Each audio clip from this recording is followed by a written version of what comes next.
The bench in my workshop still has a coffee ring burned into the corner of it, right where Hannah Pierce set down her cup the first morning she walked in, asking for a favor that would end up costing me my whole quiet life. Most people never notice it. The ones who do never expect what it means. My name is Owen Hale. I'm 30 years old, and I run a small furniture restoration shop on the edge of Cedar Hollow, Oregon, in a building that used to be my father's. I fix what other people throw away. Chairs with broken spindles. Tables somebody's grandmother carved her initials into 60 years ago. I sand them down, glue what's cracked, and send them back into the world looking like they were never broken at all. It's quiet work. It suits a quiet man. I wasn't always this quiet. I had a younger sister once, Lily, 4 years behind me and twice as loud. She used to sit on the workshop floor while my father taught me dovetail joints, narrating everything like she was hosting her own television show. She died the summer she turned 17, on a road 2 towns over, in a car that wasn't even hers. My father never said much about it afterward. Neither did I. We just worked, sanded things smooth, pretended the silence in the house was something we'd chosen instead of something that had been carved into us. He passed 2 years ago, heart trouble, sitting in his recliner with the television still on. I kept the shop because I didn't know how to let it go, and because the wood under my hands was the only thing that had ever made the missing feel smaller instead of bigger. I told myself I was fine being alone. A man can convince himself of a lot of things if he says them quietly enough, often enough, in an empty house. Then Hannah Pierce walked through my door on a Tuesday morning in March, carrying a photograph of her grandmother's hope chest and a list of repairs 3 pages long, and I found out exactly how much I'd been lying to myself. She was 26, a kindergarten teacher at Cedar Hollow Elementary, with paint-stained fingernails from a classroom mural, and a way of talking with her hands like the words weren't coming out fast enough on their own. Her father was Walter Pierce, who owned the hardware store on Main and sat on the town council and had a handshake he used like a business card. Everyone in Cedar Hollow knew the Pierce name. Not many people knew Hannah. Not really. They knew the daughter who smiled in the church bulletin photos. I would come to learn there was a whole person underneath that smile that almost nobody bothered to ask about. My grandmother's chest, she said that first morning, setting the photo on my counter like it was something fragile. The cedars split along the back seam, and the hinges are rusted through. I know it's a lot to ask, but I need it done before October. What's October? She hesitated, just a half second, the kind of pause I'd later learn meant she was deciding how much of the truth to give a stranger. My wedding, she said. My father's having it at the country club. He wants the chest there for guests to sign instead of a book. Sentimental, I guess. He's paying for the whole thing, so I don't get much say in the details. I wrote down a price and a timeline and didn't think much more about it, except that something in the way she'd said I don't get much say sat strange in my chest the rest of that day, the way a splinter sits under skin you can't quite see.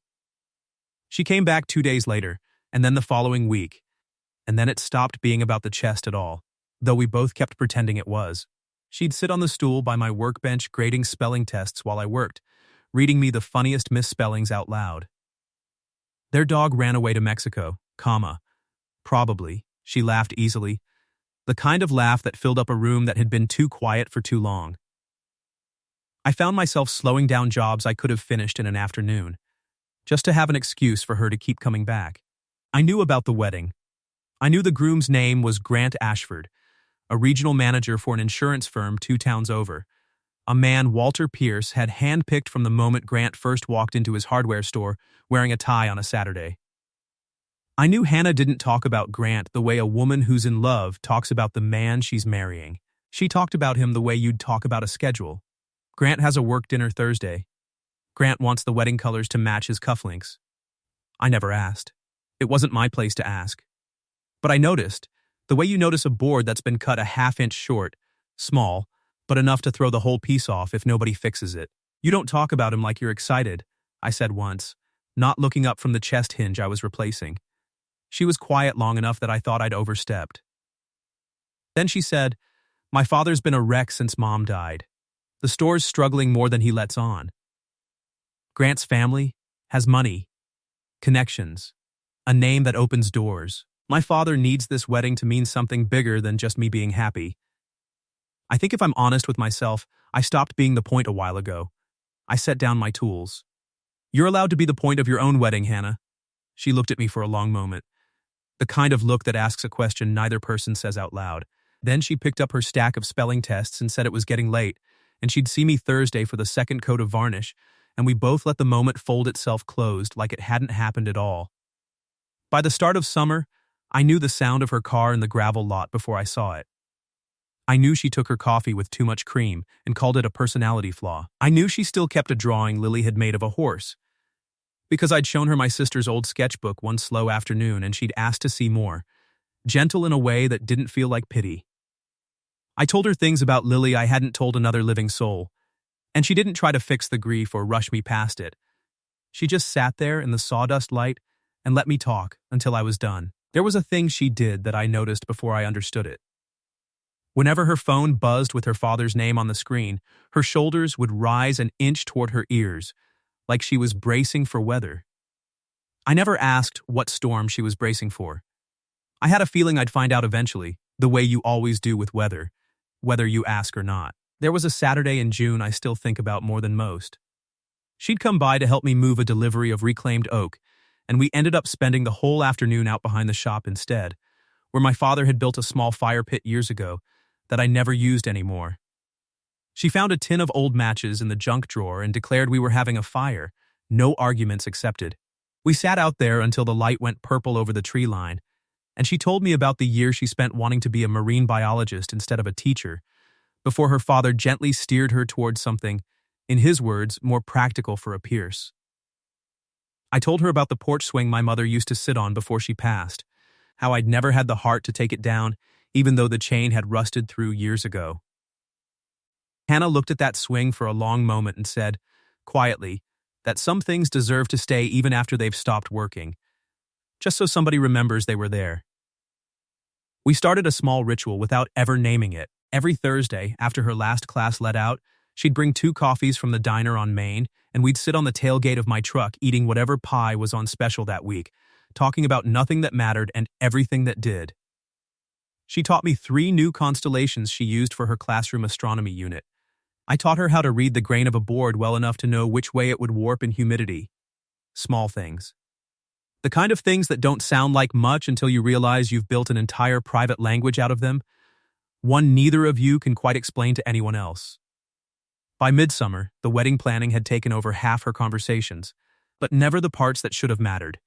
Never the dress, the vows, the are you happy. Always the venue capacity, the florist's deposit, whether the Ashford family would be offended by a barn-style reception instead of the country club ballroom they'd already half-promised the town. Your father's spending a lot on this, I said one evening, watching her trace the grain of the half-finished chest with one finger. He says it's the last thing he can give me before I belong to someone else's family, she said, and there was something brittle under the words, something I didn't have a name for yet. He keeps saying the wedding I promised you, like it's a debt he's settling. I used to think that was sweet. Lately it just sounds like a man trying to convince himself he's still in control of something. I wanted to ask what she meant by that. I didn't get the chance, because right then her phone buzzed again, and this time it wasn't her father. It was a text from a number she didn't have saved, and when she read it, her face went the color of old paper. She didn't tell me what it said. She just slid the phone back into her bag, smiled too quickly, and said she had to go. I watched her car pull out of the gravel lot faster than usual, and I stood in my doorway a long while after the dust had settled, with a feeling in my gut like a board about to split along a hidden crack nobody had bothered to check. The summer moved on the way summers do, slow in the afternoons and gone before you finished noticing them. Hannah kept coming to the shop, though the visits started arriving a little later in the day, like she was finding reasons to delay going home. I'd put on a pot of coffee before she even pulled in. The way you learn a person's rhythms without ever deciding to learn them. One evening in late July, I was staining a set of porch rails when she walked in not saying a word, sat down on the stool, and started crying before I'd even set down the brush. Hannah, it's nothing, she said, the way people say nothing when it's everything. Grant wants to move the wedding up. October feels too far away to him now. He wants September. My father's already agreed to it. That's 6 weeks from now. I know. She wiped her face with the back of her wrist, leaving a faint streak of sawdust along her cheek that I had to stop myself from reaching over and brushing away. I told them I needed more time to think, and my father said, "Think about what, Hannah, you agreed to this months ago. Like agreeing to something once means you don't get to feel anything different about it later." I sat down on the crate across from her, close enough that our knees almost touched. "Do you want to marry him?" She looked at me, and for the first time since I'd known her, she didn't dodge the question with a schedule or a detail about the flowers.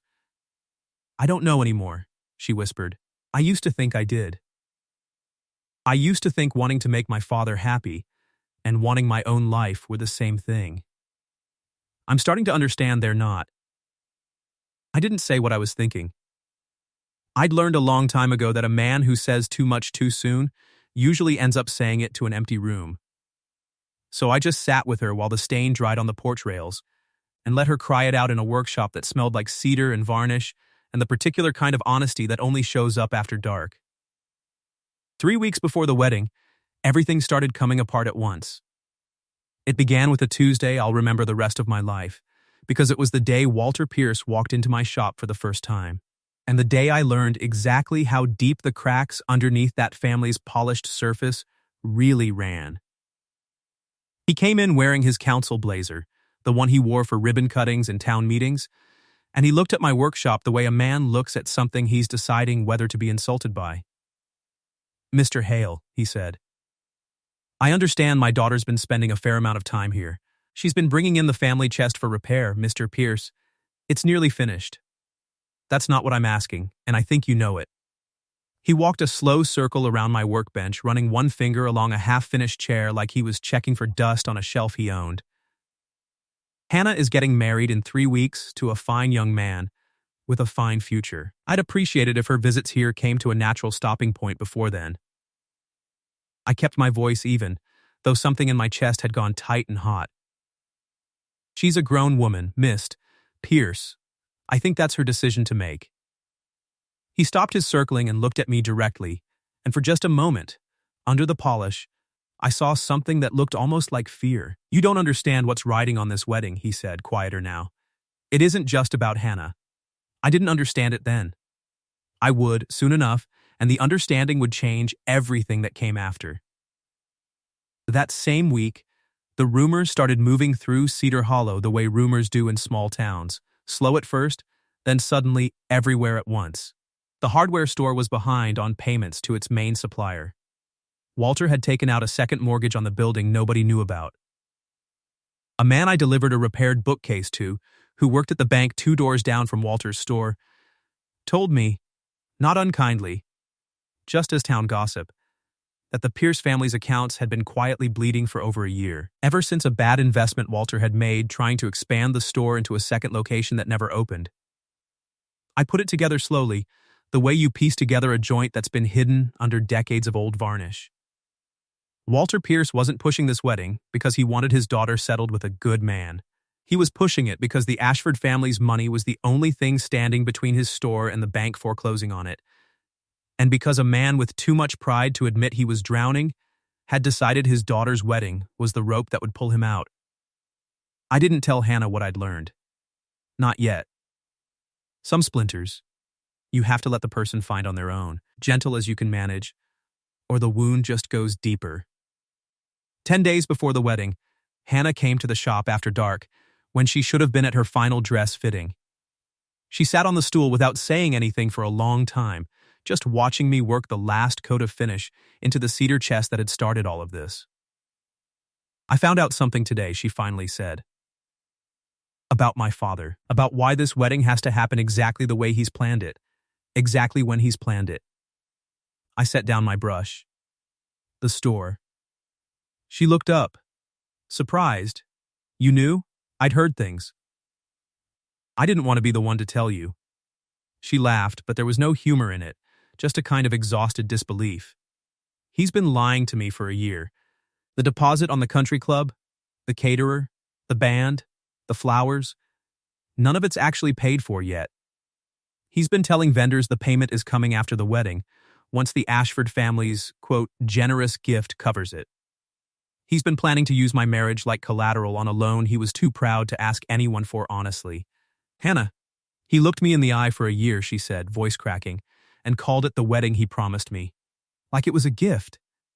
It was never a gift. It was a transaction, and I was the only thing he had left to trade.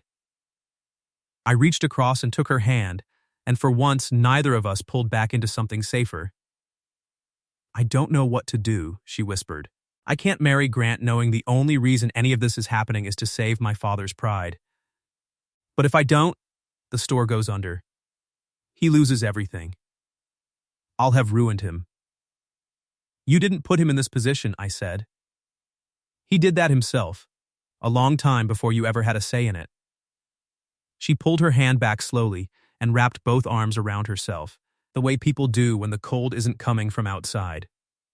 Do you know what it's like, she said, to spend your whole life being told that love and obligation are the same thing?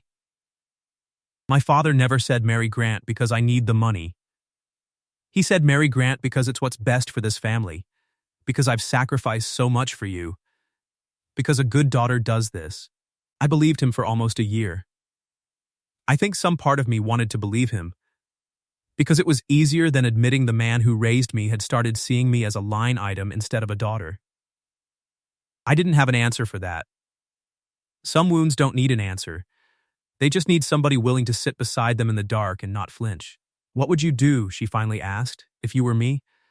I'd want somebody to tell me the truth was allowed to matter more than the schedule, I said. But I don't think it's my place to tell you what to choose, Hannah. I think it's my place to make sure you know you're allowed to. She didn't answer.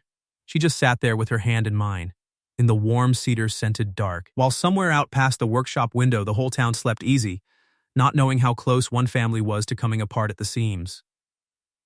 The week before the wedding moved like a held breath. Hannah kept showing up for the fittings, the rehearsals, the calls from the florist about whether the centerpieces should be hydrangeas or peonies, because that's what a good daughter does, even when the ground underneath her is cracking open. But she stopped pretending with me. Every evening she came by the shop, quieter each time.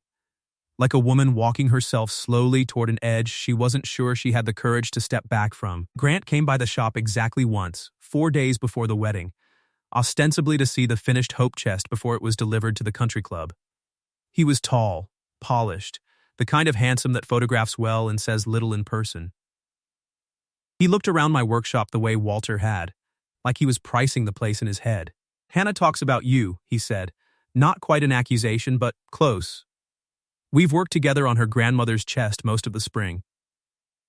That's not what I meant, and I think you know it. He smiled, but it didn't reach his eyes. Look, I'm not threatened by a carpenter. Hannah's marrying me because it's the right move for both our families. I don't expect you to understand that kind of arrangement. Men like you usually marry for feelings instead of sense. I held his gaze and didn't answer right away, because I'd learned a long time ago that men like Grant Ashford want a reaction more than they want a conversation. I hope she's happy, I finally said, and I meant every word of it, even though something in my chest was screaming that I already knew she wasn't. He left without buying anything, and I stood in the doorway a long time after his car pulled away, with my hands shaking in a way they hadn't since the day they buried my father. What Grant never knew, because Hannah only told me about it weeks later, was that the arrangement between their families had been settled almost a year earlier, in a conversation she hadn't even been present for. Walter and Grant's father had met over drinks at the country club, the same club that would later host a wedding nobody actually wanted, and shaken hands on a future neither of them had bothered to ask Hannah's permission to plan. She found out about it secondhand, from a cousin who assumed she already knew.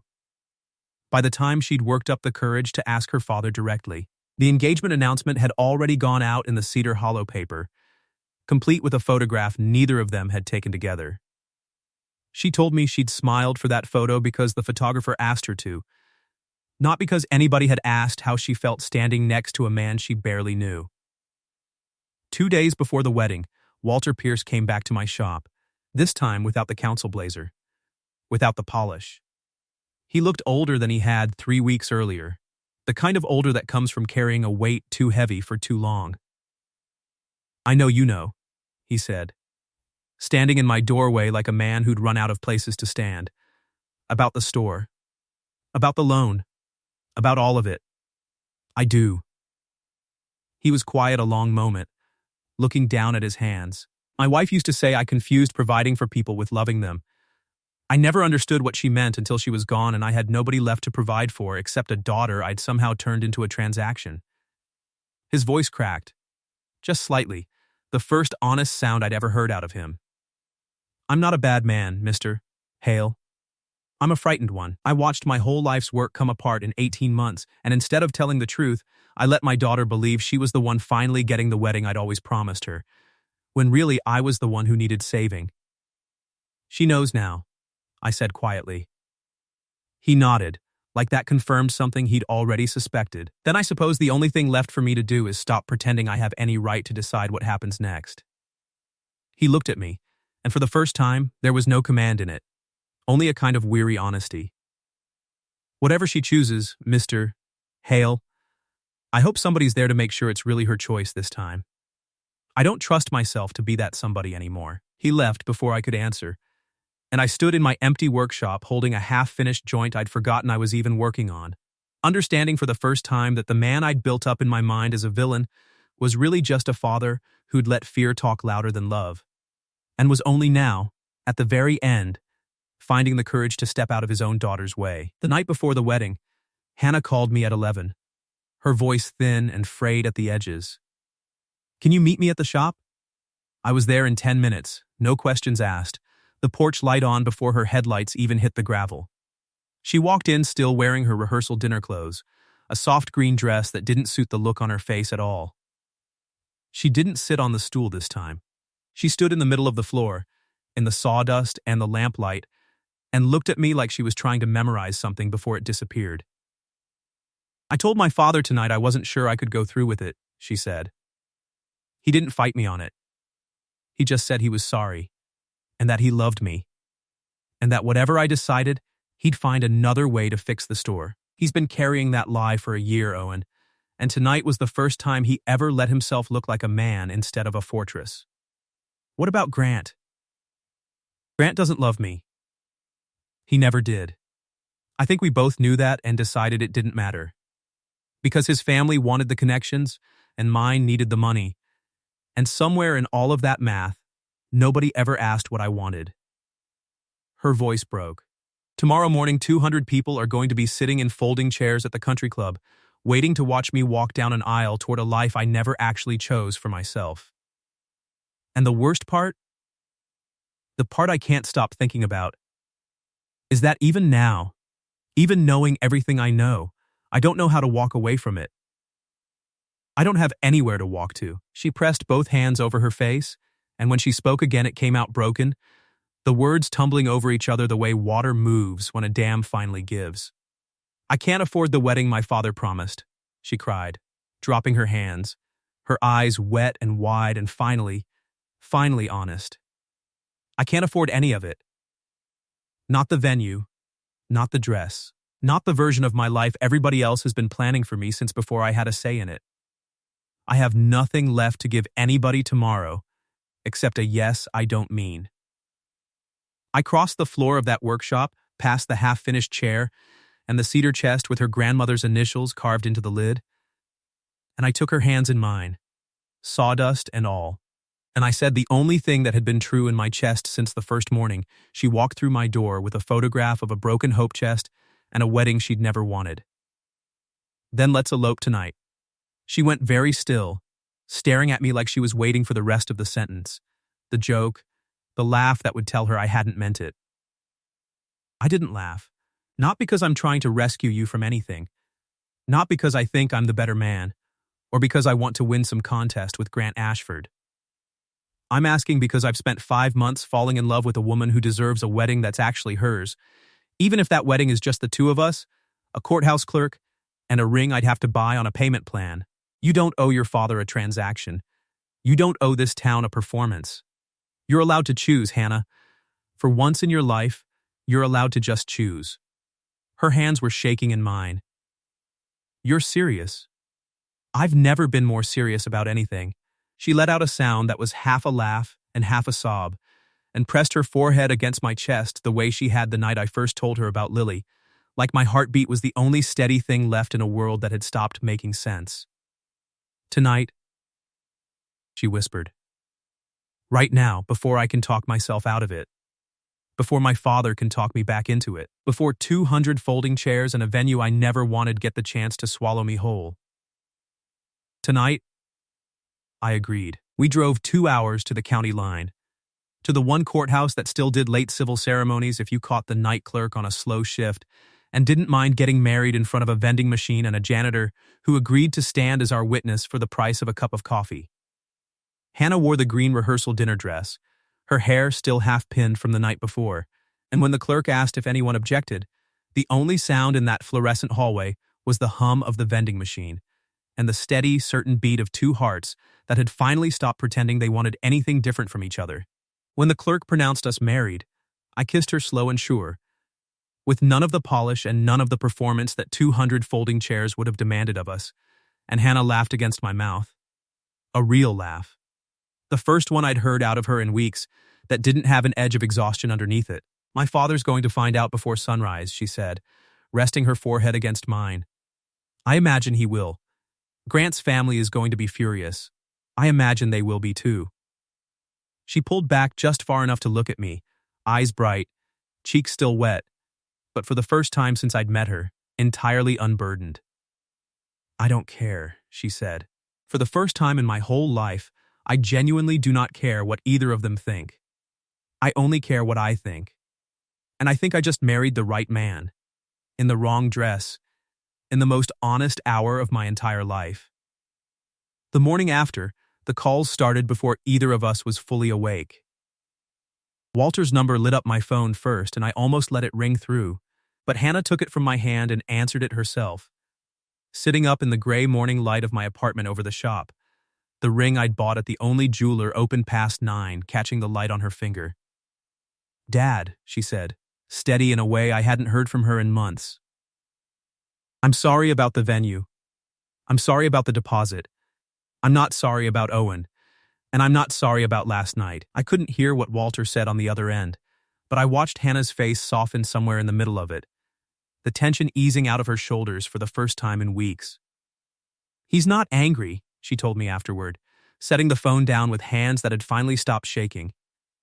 He said he's known for weeks I didn't want to go through with it, and he was too ashamed of what he'd done to the store to be the one who said it out loud first. He said, her voice caught. He said watching me choose something for myself, even something that cost him every dollar of that deposit, was the first time in a year he'd felt like less of a failure as a father. The store didn't survive, not in the form Walter had built it.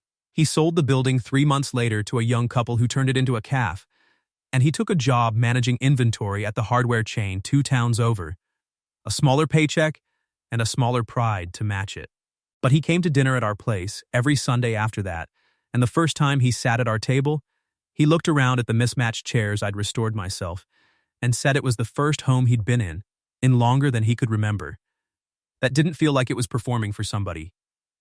Grant Ashford married a woman from his own social circle within the year, the kind of match his family had always wanted, and as far as I know, he never once looked back. I never wished him ill. He'd been as caught in his family's expectations as Hannah had been in hers, just better at pretending he didn't mind. Hannah and I had a real wedding eventually, 6 months later, in the backyard behind my workshop, with the cedar chest sitting beside the folding table that held the cake, full of cards from the handful of people who'd actually shown up because they loved us, instead of because they'd been invited to perform. Her father walked her the 20 feet from the back porch to where I stood waiting, and when he placed her hand in mine, he didn't say anything about debts or transactions. He just said, "Take care of her the way she deserves," and I told him I intended to spend the rest of my life trying. We have a daughter now, 2 years old, with her mother's stubborn chin and my father's old habit of narrating everything she does, the same way Lily used to. Hannah still teaches kindergarten. I still run the shop, though these days there's a second set of small handprints pressed into the sawdust by the workbench most afternoons. She's already declared, with the absolute authority of a 2-year-old, that the cedar chest is hers someday, and Hannah just laughs and tells her she'll have to wait her turn because some things in this family take their time getting handed down properly. The cedar chest sits at the foot of our bed, repaired and finished and exactly where it belongs. And some nights Hannah runs her hand along the lid and says she still can't believe the worst night of her planned life turned out to be the first night of her real one. People in Cedar Hollow still talk sometimes about the Pierce wedding that never happened, the one with 200 folding chairs and a country club deposit nobody ever got back. I don't mind the talk. Let them tell it however they want. I know the truth of it.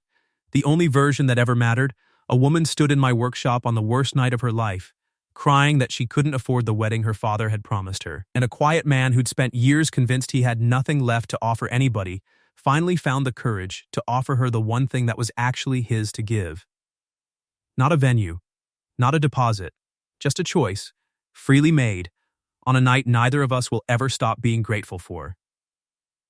Some love stories are built on what people promise each other before they really know what they're promising. Ours was built on the night a promise finally broke, and in the wreckage of it, we found the only thing worth keeping.